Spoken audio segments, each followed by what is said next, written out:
Hello friends, நம்ம தமிழ்நாட்டில் இருக்க பல மாவட்டங்கள்ல ஒரு சில இடங்கள்ல விவசாயம் செழிப்பா இருக்கும்.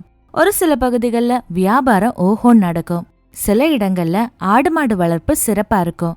இன்னும் சில இடங்கள்ல பிசினஸ் ரொம்ப நல்லபடியா நடக்கும். ஆனா நம்ம தமிழ்நாட்டோட ஒரே ஒரு இடத்துல தான் விவசாயம், கால்நடை வளர்ப்பு, பெரிய பெரிய தொழில்துறை நிறுவனங்கள், நெசவு, ரெடிமேட் எக்ஸ்பர்ட்னு எல்லாமே ஒரே பகுதியில சிறப்பா இருக்குன்னா ஆப்ஷனே இல்லாம எல்லாருமே சொல்ற ஒரே பேர் கொங்கு மண்டலம். ஆமாங்க, அவங்க எந்த அளவுக்கு இண்டஸ்ட்ரியல், ரெடிமேட் பிசினஸ் எக்ஸ்பர்ட்ஸ்னு குளோபலா ரீச்சா இருக்க பகுதியா இருந்தாலும் இன்னும் கூட பழமை மாறாம ஒவ்வொரு குடும்பத்திலயும் விவசாயத்தை கைவிடாம இருக்காங்க. நிலமும் அதுல செய்யற விவசாயமும் இவங்களோட குடும்ப பெருமையா பாக்குறாங்க. இது வெறும் ப்ராப்பர்ட்டியா பாக்குறது இல்ல. நிலம் ஒவ்வொரு குடும்பத்தோட பெருமை. அத நல்ல முறையில காப்பாத்தணும்னு நினைக்கிறதா அவங்களோட முன்னேற்றத்துக்கும் வளர்ச்சிக்கும் காரணமா இருக்கு. நீர்ப்பாசன வசதி இல்லாத இடத்துல கூட கிணறு, குளம், கூட்டு பாசனம்னு அந்த இடத்துல விவசாயத்தை செழிக்க வைக்க ஏகப்பட்ட முயற்சிகளை செய்வாங்க. நிலத்துல உழைச்சு அதுல இருந்து வர வருமானத்தை சேமிக்க தெரிஞ்சவங்க தான் எந்த ஒரு தொழிலையும் சரியா செய்ய முடியுங்கிறது இந்த பகுதி மக்களோட ஆணித்தனமான நம்பிக்கை. இவங்க எல்லாருமே அவரவர் குடும்ப தேவைக்கு விவசாயம் செய்வாங்க. அதுல இருந்து வர பணத்தை இவங்களோட நிரந்தரமான வருவாயை மாத்துவாங்க.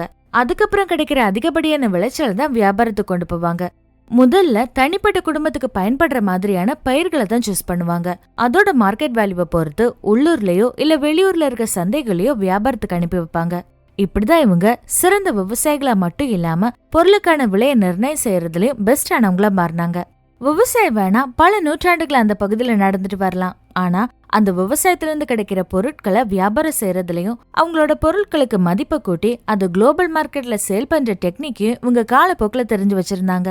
இந்த கொங்கு பகுதிகளோட கிராமங்கள்ல இருக்க விவசாயிகளுக்கு கூட உலக சந்தையோட தேவை தெரியும். அதுக்கான விலையை டிசைட் பண்ணவும் தெரியும்.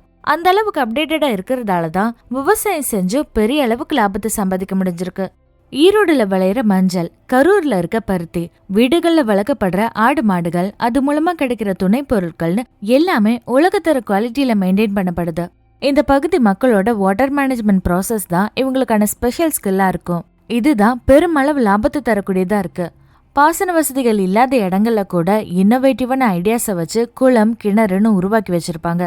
ஒரு பெஸ்டான வாட்டர் ரெகுலேஷன் மெத்தட ரொம்ப எஃபோர்ட்லெஸ்ஸா ஃபாலோ பண்ணுவாங்க. இந்த பகுதியில என்னைக்காவது விவசாயிகள் மனவேதனை அடைஞ்சாங்க, விளைச்சல் நல்லாவே இல்லைன்னு குறை சொன்னாங்கன்னு கேள்விப்பட்டிருக்கீங்களா? அந்த மாதிரியான எந்த நியூஸும் அதிகமா வரவே வராது. அது ஏன் தெரியுமா? இந்த மக்கள் அவங்களுக்கு கிடைச்ச நல்ல விஷயங்களை மட்டும்தான் யோசிப்பாங்க. எந்த பிரச்சனைகளையும் அவங்களுக்கு கிடைச்ச வாய்ப்புகளை மட்டும்தான் பார்க்கக்கூடியவங்களா இருப்பாங்க. இந்த குவாலிட்டிஸ் தான் பின்னாடி பெரிய பெரிய இண்டஸ்ட்ரீஸ்க்கும் புது இன்னோவேட்டிவ் பிசினஸ் ஐடியாஸ்க்கும் யூஸ் ஆச்சு. எனது உலக சந்தை இவங்க கரைச்சு குடிச்சிருந்தாலும் அந்த நாலேஜ் ஸ்கில்லை இவங்க கத்துக்கிட்ட இடம் நிலந்தா, விவசாயத்துலதான். விதை, அதுக்கான செலவு, உழைப்பு, அது மூலமா கிடைக்கிற லாபம்னு எல்லாமே பெர்ஃபெக்டா கால்குலேஷன்ல நடக்கும். இப்படி முன்கூட்டியே பிளான் பண்ணி பண்றதுதான் இவங்களுக்கான ஸ்பெஷலே. நிலம் இருந்தாதான் வாழ்க்கையை ஓட்ட முடியுங்கிறது இவங்களோட பேசிக்கான ஐடியா. அதுதான் இவங்களோட செல்ஃப் கான்பிடன்ஸுக்கு ரீசனாவும் இருக்கு. பிசினஸ்ல என்ன ஆனாலும், அதாவது அதுல வர லாப நஷ்டத்தை பத்தி பெருசா யோசிக்காம அவங்களோட கன்சிஸ்டன்டான எஃபர்ட்ஸை போடுவாங்க. அதே போல எந்த அளவுக்கு கடன் இல்லாம ஒரு வேலையை செய்யறதுன்னு ரொம்ப நல்லாவே தெரிஞ்சு வச்சிருப்பாங்க. குளோபல் மார்க்கெட்ல இவங்களோட பொருட்களுக்கான விலை என்ன, அதோட மதிப்பெண்ணு தெரிஞ்சதால உள்ளூர்ல நடக்கிற வியாபாரத்தையும் தாண்டி வெளி மாநிலங்களுக்கும் வெளிநாடுகளுக்கும் எக்ஸ்போர்ட் பண்ற டெக்னிக்கையும் பிராக்டிக்கலா கத்துக்கிட்டு செய்ய முடியுது. வறட்சி பகுதியில கூட அந்த நிலத்துக்கு ஏத்த பயிர்களை சூஸ் பண்ணி அதையும் ப்ராஃபிட்டபிளா மாத்த கத்து வச்சிருக்காங்க. அதே போல இந்த பகுதி விவசாயிகள் வெறும் உடல் உழைப்பை மட்டுமே நம்பி இருக்காம இன்டெலிஜென்டான ஸ்மார்ட்டான வழிகளையும் தெரிஞ்சுக்கிட்டு அதை வச்சு விவசாயத்தை பெருமளவு லாபம் அடையக்கூடிய தொழிலா மாத்தியும் காட்டியிருக்காங்க. கூட்டு பாசனம், கூட்டு அறுவடை முறைகள் மூலமா ஒரு சமூகமா ஒற்றுமையா சேர்ந்து ஒரு தொழிலை வெற்றிகரமா நடத்த தெரிஞ்சவங்களா இருக்காங்க. அதனாலதான் முட்டையும் பாலும் அதிகமா கிடைக்கிற இந்த இடத்துல அது சார்ந்த இண்டஸ்ட்ரீஸும் டெவலப் ஆச்சு. ஹட்சன், ஆவின், நாமக்கல் முட்டைகள்னு விவசாயத்துல கிடைக்கிற துணை பொருட்களுக்கான ஒரு மார்க்கெட்டே உருவாக்க முடிஞ்சிருக்கு.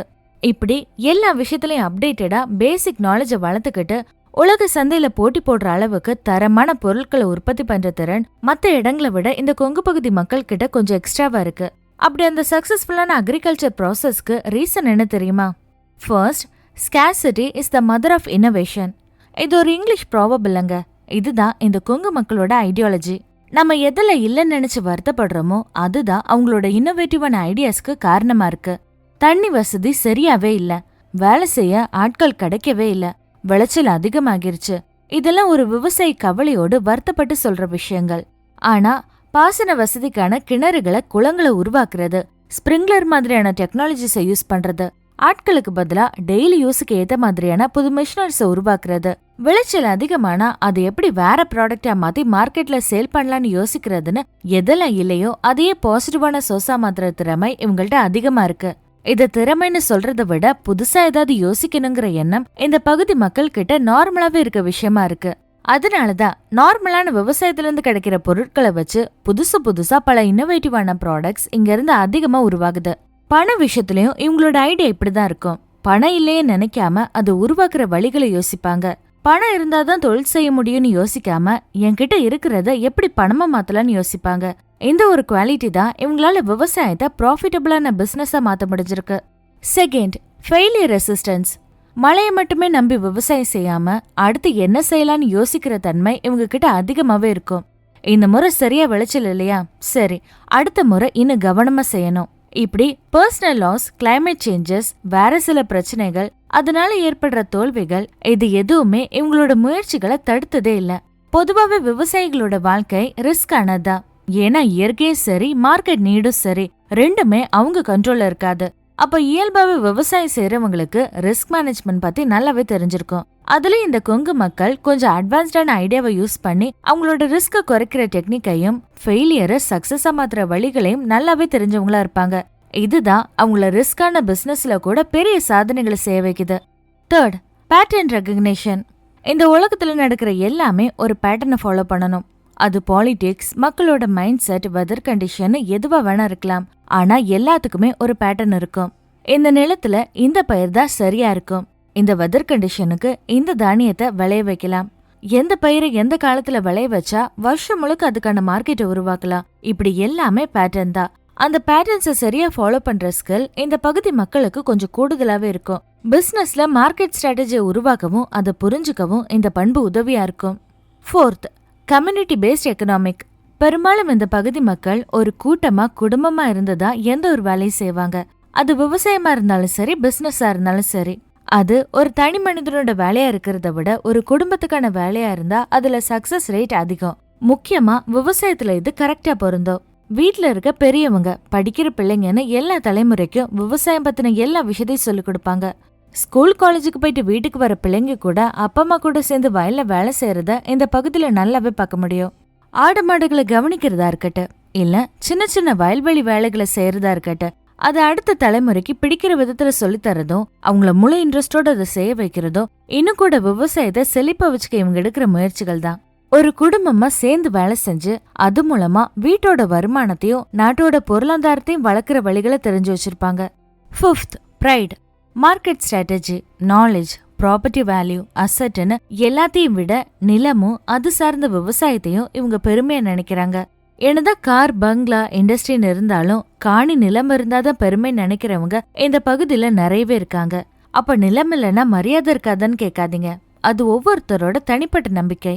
ஆனா என்ன இருந்தாலும் எது நம்மளை விட்டு போனாலும் 1 ஏக்கர் நிலம் இருந்தா எவ்வளவு பெரிய கஷ்டத்துல இருந்தும் மீண்டு வர முடியும்னு நம்புற மனிதர்கள் இருக்கிறதாலதான் விவசாயமும் அது சார்ந்த தொழிலும் இந்த பகுதியில இன்னும் செழிப்பா சிறப்பா இருக்கு. இந்த பகுதி மக்களோட இந்த முயற்சிகளும் நம்பிக்கையும் தான் ஒட்டுமொத்த நாட்டோட பொருளாதாரத்தையும் தமிழ்நாட்டோட பெருமையும் காப்பாத்துற விதமா இருக்கு. 1 மாடு 2 மாடுல ஆரம்பிச்சு இன்னைக்கு பெரிய பண்ணை வச்சிருக்க மனிதர்கள் தான் ஒரு மிஷின்ல ஸ்டார்ட் பண்ணி இன்னைக்கு பெரிய பெரிய இண்டஸ்ட்ரியை ரன் பண்ற அளவுக்கான வளர்ச்சி அடைய முடிஞ்சிருக்கு. உண்மையான உழைப்பு தான் மரியாதை நம்புற மக்கள் விவசாயத்தை மட்டும் இல்லாம நம்ம தமிழர்களோட பெருமைய உலகம் முழுக்க கொண்டு போய் சேர்த்திருக்காங்க. நாணயமான நேர்மையான வணிகத்தை செஞ்சு உள்நாட்டிலும் வெளிநாடுகள்லயும் நிரந்தரமான ஒரு நல்ல பேரை வாங்கி தந்திருக்காங்க. கரூர்ல விளையப்படுற பருத்திய வெறும் விளைப்பயிரா பார்க்காம அதுக்கான மதிப்பு கூட்டும் தொழில் நிறுவனங்களை உருவாக்கியிருக்காங்க. அதே போல இந்த பகுதியில ஏகப்பட்ட சர்க்கரை ஆலயங்களும் இருக்கு. பண்ணாரி சுகர்ஸ், சக்தி சுகர்ஸ், பாரிஸ், நாமக்கல், கரூர் பகுதியில இருக்க கூட்டுறவு சர்க்கரை ஆலயங்கள்னு பல தொழில் வாய்ப்புகள் உருவாக காரணமா இருக்கு. நாமக்கல் பகுதி ஏஷியாஸ் நம்பர் 1 போல்ட்ரி ஹப்பா இருக்கிறதுக்கான காரணம் அங்க இருக்க மக்கள் வெறும் விவசாயம் மட்டும் இல்லாம ஆடு மாடு வளர்ப்புல கூட லாபம் சம்பாதிக்க முடியும்னு நல்லாவே தெரிஞ்சவங்களா இருக்காங்க. அந்தியூர் பகுதிகளில் நடக்கிற கால்நடை சந்தை, நாமக்கல் மாவட்டத்துல கிடைக்கிற கோழி முட்டைகள், இதெல்லாம் உலக அளவுல ரீச் ஆக காரணம் இன்னும் அங்க ஃபாலோ பண்ற தரமான நேர்மையான வியாபாரம் தான். இதை தவிர விவசாயத்தை ஈஸியாக்குற எல்லா மிஷினரிஸும், அதாவது நீர்ப்பாசனத்துக்கு தேவையான மோட்டார் பம்ப்ஸ், டிராக்டர்னு எல்லா அட்வான்ஸ்டு மிஷினரிஸையும் உருவாக்குறதுல முதலிடம் இந்த கொங்கு பகுதி தான். கோயம்புத்தூரை சுத்தி இருக்க பல சின்ன சின்ன இண்டஸ்ட்ரீஸ்ல கூட ஜெர்மன் போன்ற நாடுகளுக்கு இணையான தொழில்நுட்பத்தோடு புது புது மிஷினரிஸை உருவாக்குற திறமையான மனிதர்கள் இருக்காங்க.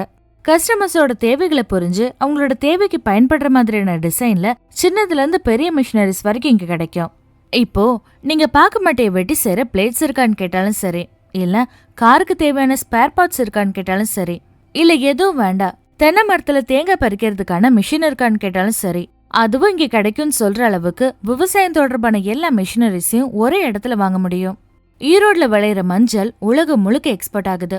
நீலகிரியில அறுவடை செய்யப்படுற தேயிலை தான் பெஸ்டான குவாலிட்டியோடு இருக்கும். இப்படி சமநில பரப்புல இருந்து காடுகள் மலைகள் வரைக்கும் எல்லா பகுதியிலையும் ஒரே மாதிரியான முக்கியத்துவம் கொடுக்கறது விவசாயமும் அது சார்ந்த தொழில்களுக்கும் தான். அதனாலதான் இந்த கொங்கு பகுதி செழிப்பான தொழில் வளர்ச்சி அதிகமுள்ள இடமா இருக்கு. எந்த வேலை தெரிஞ்சாலும் சரி, இந்த இடத்துல வந்தா நல்லா சம்பாதிக்க முடியுங்கிற நம்பிக்கை தரக்கூடிய பகுதியா இந்த கொங்கு மண்டலம் இருக்கு. அதனாலதான் பெரிய தொழில் நிறுவனங்களும் அதிக அளவுல தென்னை, கரும்பு, மஞ்சள், பருத்தின்னு பல பயிர்களை விளைவிக்கிற இடமா இந்த பகுதி இருக்கு. ஒரு சின்ன விவசாயி புதுசா யோசிச்சா குளோபல் மார்க்கெட்டை ஈஸியா ரீச் பண்ண முடியுங்கிற நம்பிக்கை தந்தது இங்க உள்ள விவசாயி மக்கள் தான், அவங்களோட வெற்றிகள் தான். இவங்க கிட்ட இருந்து நம்ம கத்துக்க வேண்டிய பாடமா இருக்கிறது இந்த ஒரு விஷயம் மட்டும்தான். என்ன ஆனாலும் நீங்க எந்த உயரத்துக்கு போனாலும் விவசாயத்தையும் விவசாயியும் கைவிடவே கூடாது. இது நமக்கு மட்டும் பெருமை இல்ல, நம் நாட்டுக்கும் நாம வாழ்ற சமூகத்துக்கும் ரொம்ப அத்தியாவசியமா தேவைப்படுற விஷயமா இருக்கு. சோ நம்மளால முடிஞ்ச அளவுக்கு நம்மளோட மண் சார்ந்த விஷயங்களுக்கும் அவங்களோட உழைப்புக்கும் மரியாதை செலுத்துவோம். அதுக்கான நடைமுறை உதாரணமா இருக்கக்கூடிய கொங்கு மக்களோட பண்புகளை பாராட்டுவோம். இந்த பதிவு உங்களுக்கு பிடிச்சிருக்குன்னு நம்புறேன். மேலும் இது போன்ற சிறந்த பதிவுகளுக்கு எங்க சேனலை சப்ஸ்கிரைப் பண்ணிக்கோங்க. மீண்டும் ஒரு நல்ல டாபிக்ல சந்திக்கலாம். நன்றி.